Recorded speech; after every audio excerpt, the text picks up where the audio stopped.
Welcome to the DevReady podcast, where we're helping non-techs build great tech. Today, fortunate enough to be joined to someone a little bit different, Dannielle Pearson, who really has quite a background in history that I'll let her talk about in terms of her experience, but is now thought leadership in critical thinking, been around startups quite a bit in terms of learning around investment, what works, what doesn't, how you might strategize around that. And strategy is a big part of what she does, background in Deloitte, etc. But I'd love to talk about the holistic view of Dannielle in terms of how you got to where you are today and where it all began. Dannielle, thank you for joining us, coming on, just having a quiet bit of chat around what might serve the community in terms of when they're thinking about starting a product, what could they think about? And critical thinking will come into this for sure, but love to know about a bit about your background. Thank you for joining us. Thanks for having me, Andrew. Thanks very much. Appreciate it. A little bit about me. So it's hard to believe for me that I have a 20-year career span at this point in time, but I guess I It's do. time flies, doesn't it? It really Yeah. does, in a very scary way. Yeah, it does. I know. So I am a dual citizen. I'm American and Australian at this point in time. And I actually started my career at a university. I was a military intelligence officer. So I was an Air Force intelligence officer and spent about 10 years in total in the US intelligence community. And I often start with that mainly because I'm a firm believer in what we start in and what we kind of do in our 20s does actually build the strong foundation of who we become. There's a lot of things that happen during that time period. And the Intel community definitely instilled me with a lot of kind of core skill sets in accountability and situational awareness. And you talked about critical thinking, the basis of looking at things very differently and understanding that if you've got a problem set here, there's probably a whole host of things you cannot see that are actually impacting that. And so that was a really foundational piece for me. It would About mold you significantly being around that environment, I would imagine. you Just know being a part of that for a 10-year period, because you're really living in that environment. It's not just a job, it's all consuming, I would imagine. Yes, but you know what's funny is when you're closest to something, you often don't realize it, right? Your feet in the fire, you don't really realize True. how much it hurts until you back out of it. And probably a bad explanation for that. But um, it was something that I didn't really realize until I started the second half of my career, which now I'm kind of getting into the third part of my career. And probably 5, 6, 7 years into it, which I'll talk about in a second, that I began to realize, wait a minute, the skills that I learned at that juncture were very different than what I'm developing here. And that was actually a really critical foundational point for me. But more interestingly, I moved to Australia back in 2011.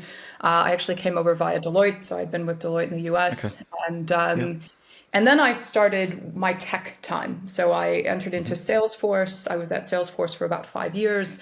That taught me a lot. I actually have an MBA, but I always say I learned more about how companies operate when I was doing sales at Salesforce. I learned all about how companies make decisions and how they plan for things. And then around 3, 4 years into that time period, Salesforce was verticalizing as their core kind of growth strategy. And I got pulled into strategy at that point in time. And what I was doing was really helping Salesforce identify and realize how you would set up a vertical for a particular industry. And so that was everything from what's the opportunity size, how is the industry broken down, what is the product market fit across the associated subsegments of the industry, what is the investment required, the hiring profile, everything from inception to execution. I ran the entire thing for about a year and a half and really handed over a report to Salesforce with a series of roadmaps of here's what you need to do to effectively set this up. And at that point in time, I got pulled into a business called Procore. And Procore is a construction management software company that was pre-IPO at the time. And that was my first entrance into a pre-IPO, definitely not a startup environment, but very chaotic. Beyond startup, yes. Beyond startup, Yeah. beyond startup. Yeah. And for the listeners, anyone who doesn't know the Procore story, it's actually super interesting. The CEO, Tui Cormatcher, I always forget his last name, so apologies. The CEO was on $1 a year for about 12 to 15 years. So one of the growing jokes is they've got Procore's headquartered in Santa Barbara, and they would literally find talent at Starbucks. So they'd go in, and the barista would be really friendly to him, and they're like, "Oh, do you want a job at Procore?" It was the only time that you could enter into the tech industry being a barista. Wow. But really interesting story of he kept through it, he focused on it. So the $1 a year paychecks, I mean, by the time he IPO'd, I think that was a $34 billion valuation. So there's something to being stubborn and sticking to your idea. Brilliant. How do you live? Is the question I would have. Well, he was a Silicon Yeah. Valley veteran. He had a bit of money Yeah. to I mean, start that with. helps. It, Yes. it does, yeah. But when I was there, really ran strategy across APAC. So I looked at, how did we prioritize markets to get into across ASEAN? How did we look at the ANZ market? Because US headquartered businesses tend not to look at the Australian market and other markets the way that they need to. There's adjustments on what they expect from, a revenue forecasting perspective, a product market fit perspective, and a series of other factors that go into how you enter a market. And so I effectively ran and acted as the eyes and ears of the local VP to making sure that we were making the right investments and entering the right markets at the right sequencing and time. One hell of a job. It was a fun job. Well, let's unpack that a little bit. There's been a number of things he's thrown at me, so there's a huge background here. We're not even through it all. In terms of strategy, unpacking strategy for us for a little bit. So when we're looking at any business, it's all about execution. That's the reality. Everyone's got the same idea. When you're in a market, you've got an idea, great. The guy next door's probably got the same idea, and how you execute on it may be the difference. It's going to be the difference. That's the reality. What's some of the things that it taught you coming out of US military space, jumping into Deloitte? I'd imagine there's some critical components you've taken through you to help build and plan out and prioritize strategy and unpacking. Is it data led? How do you approach strategy? What does it look like for you? Yeah, great question. So it's establishing an informed baseline, and that I find is commonly data led. Anything I've done in the strategic landscape, whether it's working with a founder coming out of an accelerator program all the way through to a multinational, it is what is the baseline and what does the data say? And particularly when you're looking at what the market opportunity is and a product market fit, it's all about data from macroeconomic indicators of how dynamic industry dynamics impact and put pressure on a company or an organization, all the way through to the micro dynamics, which that could be how your customers interacting with you and what kind of behavioral patterns emerge from that, how your organization is structured, whether you're 2 people or you're 10,000 people. And how do you service the customer and how do you develop and grow? There's behavioral patterns in all of that data that is actually indicating what is your start point and where do you go from point zero to point, horizon one, horizon two, horizon three. You've probably just got 90% of our listeners shaking a little bit because most people jump into something with a concept and they start building. So let's talk about this because the reality is that's where most people begin. They might be in a space, in an industry, they might be around a problem that they've seen, and then they're going after, I've got this concept, let's go after it. And then their first train of thought is, if they're in startup land and or in business, there's a bit of variety who listens to the podcast. If they're in business, they might be looking how we productize something. Generally, they've got a bit more data, a bit more consumer insights. In the world of startup, I find that people jump in 2 feet and then figure it out on the way through. But sometimes we don't have enough runway time to be able to do that. Where do you think people should begin? Yes, we have a concept. Yes, we have a problem. Is it market research as much as we can? How do we manage market research against the agility of testing? What does that look like in that space? So counterintuitively, I'm Yeah, against yeah, lots of market yeah. research up front. I think you do need to Okay. just jump in. You've got Yeah, an idea, you yeah, need to jump in. And I'll actually give an example. yeah. Go for it. I won't provide any company names, but there was a startup that I worked with from a sweat equity perspective. And what was interesting about this is they had accidentally built a product that was very similar to a rostering tool. And there were various components of this rostering tool. But someone from an industry within hoteling looked at it and said, you can solve a multi-million-dollar problem with this rostering tool. And what the problem effectively was or is the hoteling industry, the maid staff, which they refer to as Betties. A lot of those people are contractors and Okay. are working on hotels. So cleaning up hotel rooms, they do on a hand roster. So there is no digital means to manage that process. And that is universally, globally, within hotel systems. That's why if you've ever been at a Paper hotel, and pen. paper Yeah, and wow. pen. And Yeah. if you've ever been to a hotel and you've had a maid kind of standing outside your door with the cart, that's because Yep. she or he has to clean that room. They don't have insight in when you're leaving, but they've got a list of rooms to get through that they're commissioned to get done, they're contracted to get done. And it's a Got it. huge problem. Hotels lose millions and millions and millions of dollars a year. So in this instance, there's not a level of market research you could have done to determine, in fact, this problem is largely unknown unless you're in the industry, that you Of could have done to course. determine that your rostering tool is going to fit that. You're only going to know that by just getting out there. I built something cool. Now I've got Yep. to go test it in market, right? Let's go back a little bit. How did they get to the rostering tool in the first place? Was there a specific angle? What were they thinking in the beginning? So I would love to unpack that. So this is where my strategy brain and the techos don't always meet eye to eye or work well together. I think it was just very smart techie people playing around with ideas and thought, what can we Okay. create? And the guy who ultimately built it had a startup or a technology or an application, I should say. He had a mobile application that he had built and sold. So he had a little Okay. bit of money, a little bit of time. And I find particularly those that build product tend to be creative. So they like to kind of play around with things. And it basically just happened where he played around with something and then by a series of coincidences ran into an industry expert in hoteling. And the hoteler said, well, hang on, you've got something here. It's fascinating. Product first rather than any insight into any industry, which is hiding to nothing in most cases, but continue. But where I see Yeah.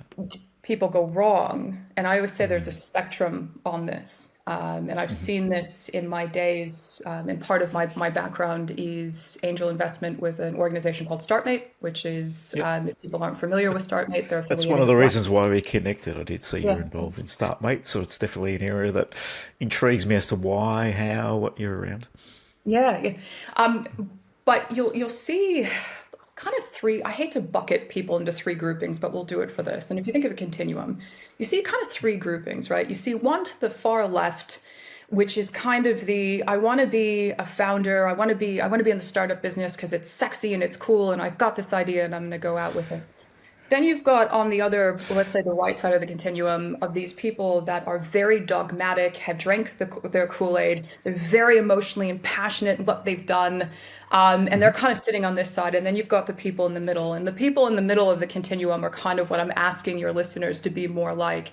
And what I mean by that is these are people that have a great idea. They might have even started with product first, but as they get into product first, they allow themselves to be adaptable. So that's where they'll start going, oh, interesting. I've got this product, this hotel director is saying that this would be a good fit. Maybe I should start looking into the hoteling industry. And I do a bit of market research, but then I also do customer interviews and I go talk to organizations and industry groups. And I start getting a real time view of the market, not just desktop research, but actually go out there and start talking to people because you need those two things working together. And I'm going to evolve. Conversation spark all sorts of concepts or ideas, thoughts that you'd never get off a desktop. You can't get that research online, effectively. No, no, you can't. And I'll go back to that in a second. There are things where online research makes sense, but you're spot on. You just don't.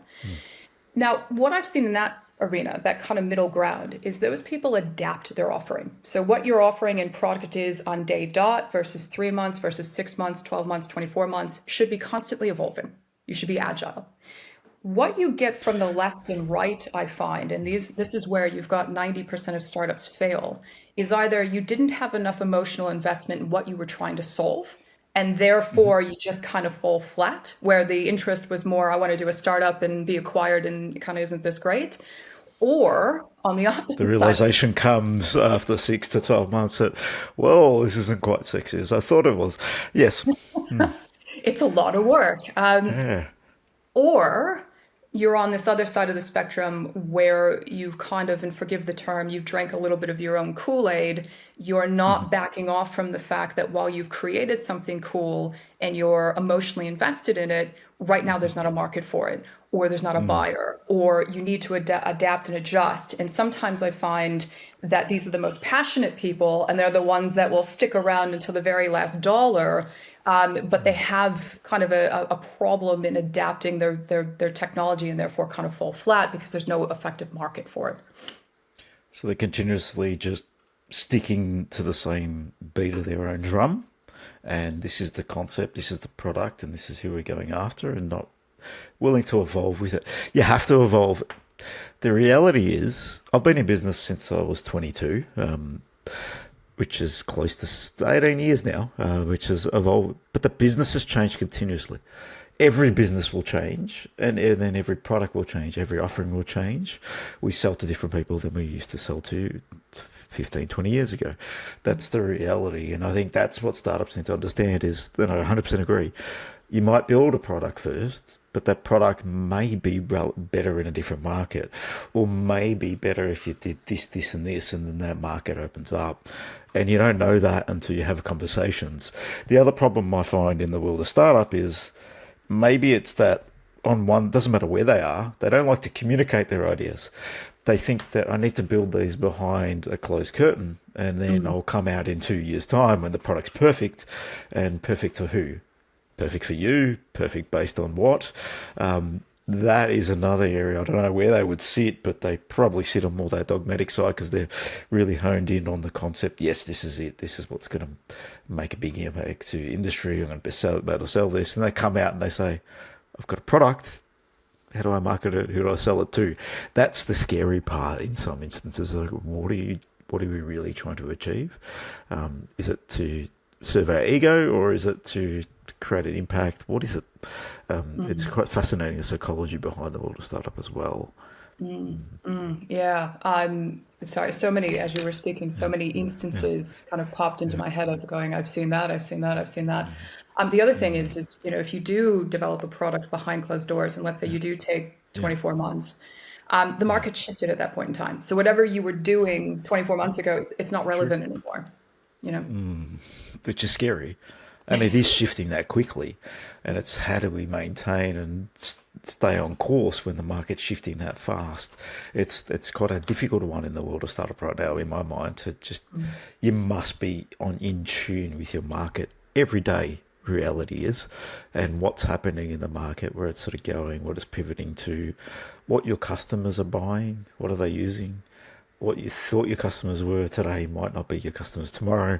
It's an ever evolving thing, but that's business. That's just every facet of business. It's all changing, and changing quicker than it ever did, which makes the opportunity bigger than it ever was too. Because if you can actually find the right market, it's quite a quick growth. And you're seeing that. You're seeing these massive growth companies that go from zero to 20 million, $30 million revenue in 6 months. And that's fascinating. We've never been able to achieve that, which is where the sexy exciting comes in, and they get drawn into that. So they're very interesting in terms of the way you've structured them out in those three. Yeah, yeah, yeah, absolutely. One thing I wanted to say on the market analysis side, I'm going to give 2 points here because Yeah, I wanted to go back to, hey, sometimes it does have value. One of the mistakes, I guess, I often see, particularly when founders go for funding. And I've sat in on a lot of angel investment syndicates. I've seen how organizations position themselves. I also see when the funding does not come through, which the odds are it's not going to, right? You've got, a very small percentage that you're going to actually get seed funding. But one of the things that people tend to make a mistake about, and you talk about psychology, is I've reviewed hundreds of pitch decks. 95% of them have that obligatory total addressable TAM market slide. They've got that, here's my TAM, and if I could just get 1%, one and of the percent. 95%, every single Yeah. person says that. I love Number that. Yeah, one. we get that Yeah, in our business all the time. If I get 1%, okay, yeah. How are we going to get your first customer? Show me how you're going to get your first 10. Is the first question you should be asking yourself. exactly. Now, there's two things to that on the psychology bit. So I'll talk about who gets Yeah, investment first, and then yeah, I'll talk about the psychology of focusing on the TAM next, because understanding your market does have value. So the first bit is on the investment side. No one's investing in anyone for a large industry. I've not seen it. It's not happened. I'm sure it's probably happened somewhere, but of the 500 pitches I've seen, it hasn't happened once. They're not explain look. that for Yeah. everyone for a large industry. Is it industry specific, niching? What does that mean to you? So it's not about, and the one of the lead partners at Blackbird said this really well, and then was also parroting some things that were coming out of the US from a VC perspective. All industries are Mm-hmm. big. It doesn't matter. Yep. Anything that you put in front of me, all industries are big. And sure, if you can get 1%, if you can get 1% of that, great.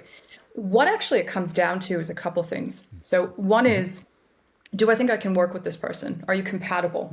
Yep. Not all investors are like for like. Some work well with others versus other Mm-hmm. groupings. So do I like you? Do I think I can coach you? Do I think that you're going to adapt? Do I think you've got the fire to actually make this happen? Do I believe in you? Mm-hmm. That is probably 50% of it, right? I've Yeah, seen fascinating, isn't it? it's a people business. You mentioned adaptable quite a lot in this conversation. That's one of the pivotal things that is in your mind around what actually drives success. I'm just going to take that as a note for everyone listening. Adaptability, why is that so important in this space? If we mentioned it a number of times, but what is it about that person that can be adaptable? Because the business is driven by people. The business isn't adaptable. It's people in the business that are adaptable. How to become adaptable as people would be a fascinating exploration because not everyone is. I think, look, I can only pull from the experiences that I've seen. Yeah. And just being in the market, while right now I work with more multinationals and large scale ups, even those groups have to be exceedingly Yeah. adaptable to what they're doing. Yeah. You can't stand still. So I think adaptability and the ability to change is just an operating the way that the world works Yeah. right now. We And if you need to have do that that, skill set, don't we? Yeah. but on the opposite side, one of the, again, I won't give any names, but one of the examples of where we passed on investment was Yeah. a group that had come in with a financial services aligned to the Big Four in Australia, which is a cash cow if you can tap into that, and was based on a regulatory piece. So it was basically there was a certain Okay. regulation that was requiring something within the financial services arena. They had a piece of tech that you could attach on that would make these banks compliant. And whenever you use Okay. that kind of language, that typically means there's dollars somewhere in the environment. And the guy had a really great Rolodex. He had a great, network of people, and he was looking for funding. And we ultimately passed on that. Now, ultimately, the angel investors and VCs, what they're looking for is someone that they can make 10x, 1000x percentage on, right? That's what they're looking for. They could have made that, but they passed. And the reason why they passed was because the man was perceived as being exceedingly arrogant and just difficult to work with. And Okay. so, and not, and by virtue, not adaptable. Got And it. there's something to that, which is, and I've noticed this within the angel investment community, is I'm doing this because yes, I want to see businesses succeed, and yes, I want money back, but I also want to enjoy my time, and I want to enjoy the people I'm working with. And so I would say, don't underestimate the power of people just wanting to be happy and like the people that they work with. Especially, I suppose, at that angel level, because you mentioned angels a few times, but that was at a VC level, I'm assuming. But even at that angel level, angels like to get involved and be around the people, and they invest. They like to back the person. VCs can be somewhat disconnected sometimes, depending on the VC you're working with, right? They might just look at the opportunity and throw it at the person. But yeah, it's still people.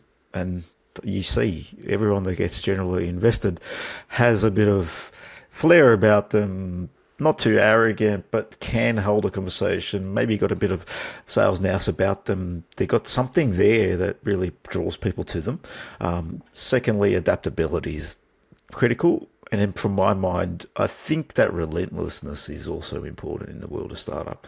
If you're not relentless and you're going to get thrown a curveball and you don't know how to get up from it, or you're not willing to get up from it, then you're in all sorts of pain.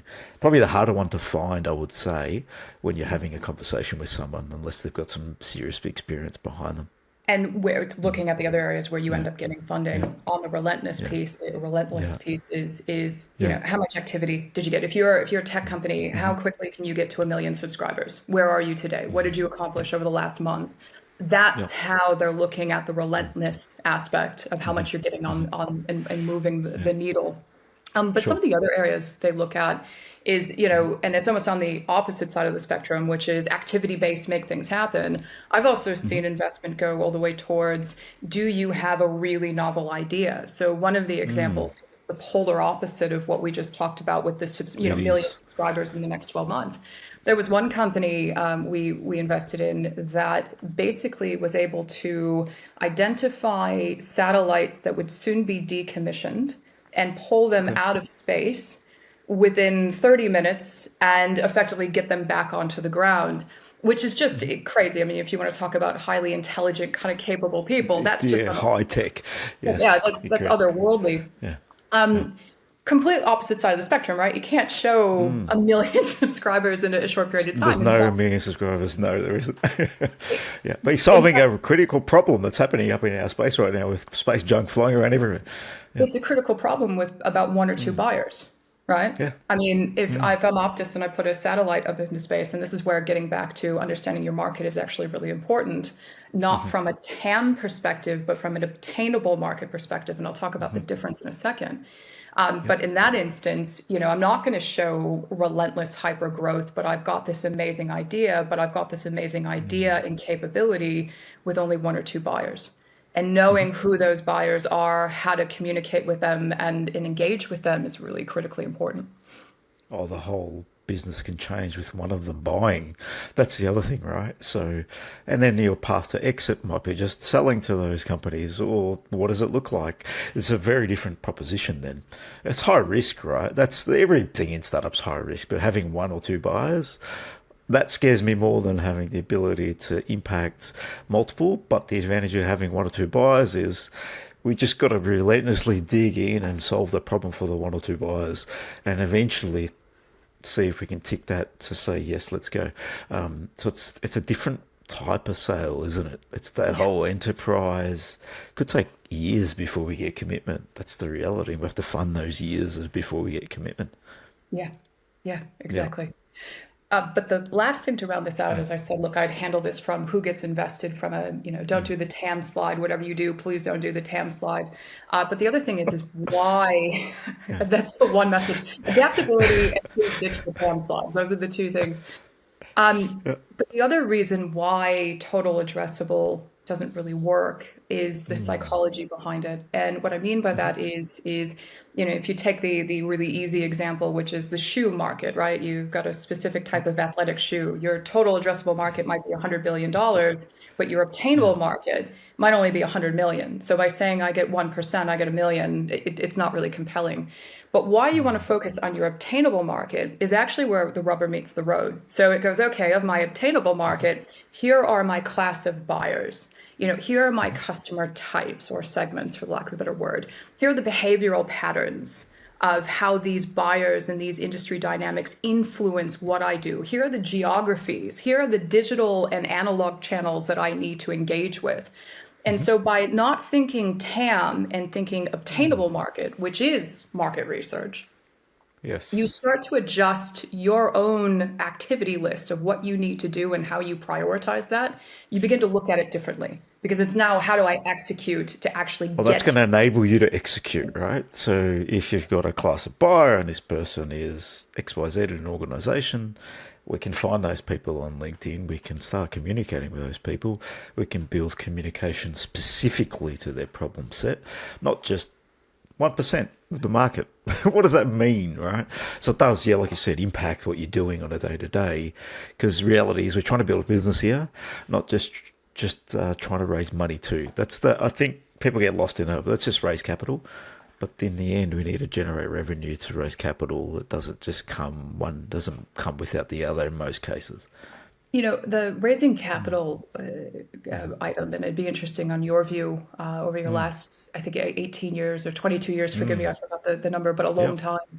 time. Some organizations need it, some don't. I've got an acquaintance Correct. that's an ex-MD out of Accenture. He started a AI consultancy, so basically AI Okay. readiness.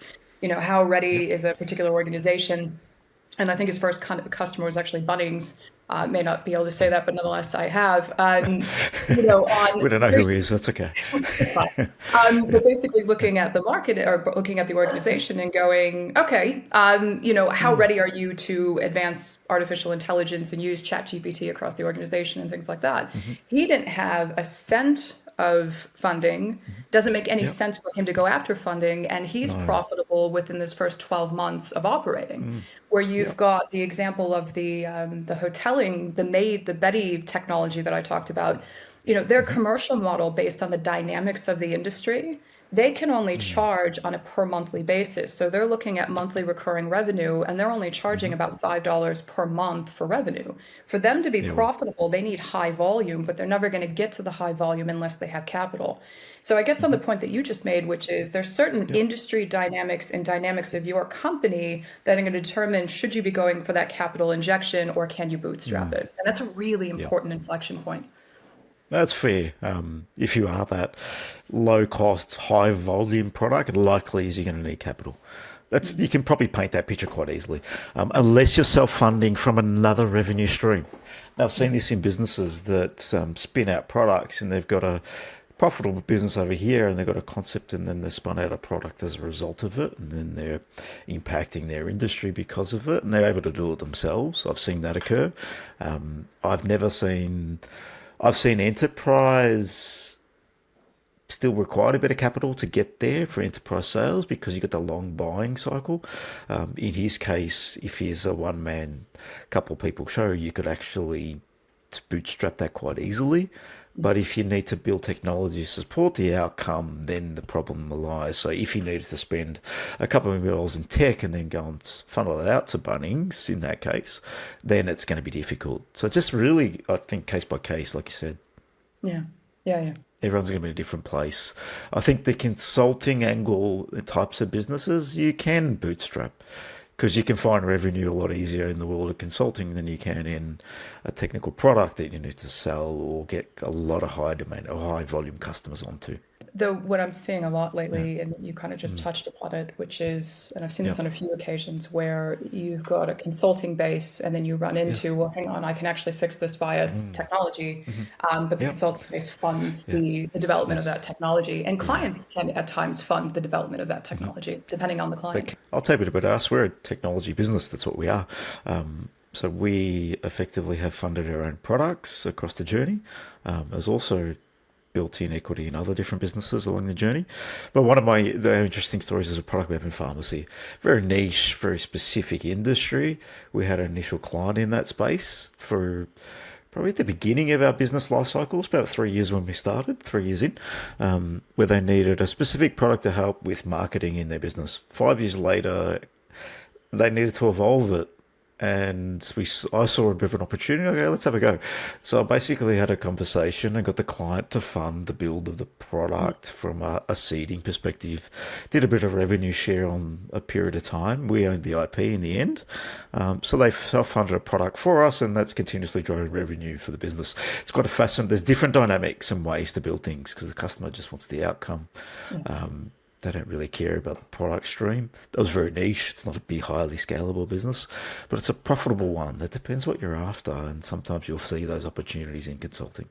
Yeah, and on that, one of Yeah, the yeah, challenges is when you go yeah. in for a particular client and you've got a technology that you ultimately want Yes. to productize and sell back to market, is Yes. that client representative of the general market, or did you just cultivate a technology that's specific to the client? Specific, yeah, you need to be Yeah, conscious of that for yeah, sure.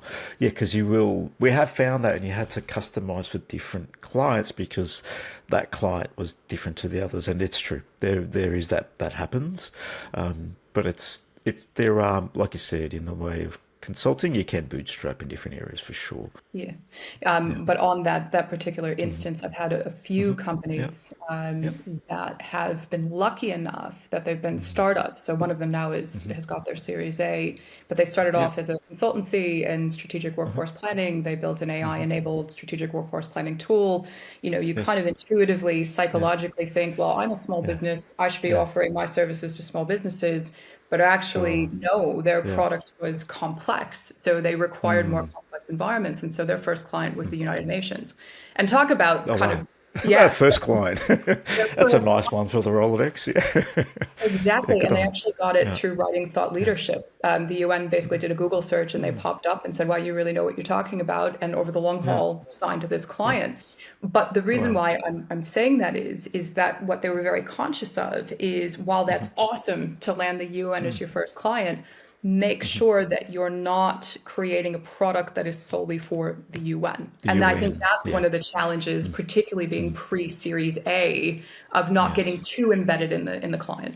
Makes sense because we can go after, and I've seen this in a fintech where we're around, where they would customize per client. This was worse, where they'd create new product streams because there was a new deal over here, a new deal over there.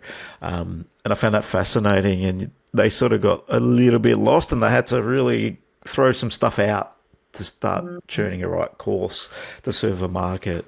It became a little bit fragmented because they were reactive to the customer. We can do that. We're looking for revenue, but we still have to be a little bit dogmatic. But yeah, there's a bit of a balancing act in terms of how much you adapt to the customer. You probably have to adapt to the market more than the customer, I would say. And you actually just reminded me. So there's three Yeah. takeaways, right? Yeah. The importance of being adaptable. Don't do the TAM slide. And the third thing is what do you say no to? And that's something I find founders specifically struggle with because there is this notion of I've got to be I everything. have in the past. Yeah, We do, I have to be yeah. everything to Yeah. everyone. And I see it all the time. I'm going to go pitch to that, Yeah. enterprise client, and you're like, well, your product doesn't align to that space. They're just interested in you to see what you're doing and what the market's doing, but you're running circles to get this done, and it's not going to eventuate to money. So I think the other Yeah. key commercial Yeah. outcome is the other key thing is don't be afraid to say no and be very clear on where you need to be putting your time. And it is okay to say no to something that's actually might be more advantageous for you than not. Yeah, on that note, that's a great takeaway for the episode. Say no, be adaptive, throw out the TAM slide. Just quickly on a TAM slide, what should we be putting in instead? What would be the important part? Is it they're breaking it down to the buyers, the market, who they are? What is it? What's important there in terms of what you've seen? A little bit of education of the market is important. Yeah. Most investors, and not just investors, clients, grants, whoever it is that you're speaking Yeah. to, they may not have an understanding of what you do and the problem you're Okay. solving. So a little bit of the problem statement and context is important, and maybe some numbers Yes. in of, it's $1 billion industry and this is how it breaks down. But other than that, I would move forward and focus on what you do. So whether Got that it. is you've gotten wins on the board and you're hustling quickly, you've got a product that is unlike any, it's like pulling satellites out of, from space down to Earth really reasonably quickly. Or Solution you've got stack. something, yeah, that you Yeah. are emotionally invested in and will win, a particular or resolve a particular pain point. Focus on what you do and why it matters. That's the most important thing. That's a priority. Dannielle, thank you for coming on DevReady podcast. It's been fascinating, jumping left, right, and center. But in the end, we got to some strategies and critical takeaways for people that are in the space of startup around adaptability. Throw the TAM slide away. I find that a really good one. And don't hone in on and say no. I think that was a good one right at the end in terms of, yes, you don't need to be everything to everyone, and you can't be. That's the reality of technology. There's going to be competitors across everything you're doing, and someone's going to do one tiny bit really well. Focus on what you're doing and do your bit well, and maybe use a collaboration and partnership along the journey, trying to do everything for everyone. So thank you for joining us today and coming on the DevReady podcast. It's been lots of fun. Thank you, Andrew, for having me.